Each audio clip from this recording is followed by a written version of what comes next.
আপনারা আমার সবার প্রিয় কুমড়া ফসা বুবলি মাসি, যে সবসময় বলে শাকিব খানের অতীত উনি জানতেন না, শাকিব খান নাকি ওনাকে সিঙ্গেল বলেছে। তাই তো শাকিব খান 2023 সালে হাতে হারিকেন ভেঙে দিয়েছিল, বলেছিল ও জেনে বুঝে আমার সংসারে ঢুকে আমার সংসারটা ধ্বংস করে দিয়েছে। ও জানতো আমার বউ আছে, বাচ্চা আছে, ওকে যত বলেছিলাম ও আমার জীবন থেকে সরে যেত না, ও সরেনি। ও একটা বাচ্চা নিয়ে আমাকে ব্ল্যাকমেল করছে। তো শাকিব খানের এই কথাগুলি তো সবাই আর আশা করি ভুলে যান নাই। এখনও সেই একই কথা কোনো ইন্টারভিউতে গেলেই বলে ওনার আমি অতীত জানতাম না।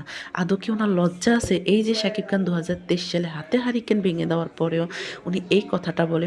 শাকিব খান সবসময় বলতো আমার স্ত্রী আমার সন্তান, আমার সন্তানের মা হিসেবে তো অপু বিশ্বাসের স্থান অনেক উপরে।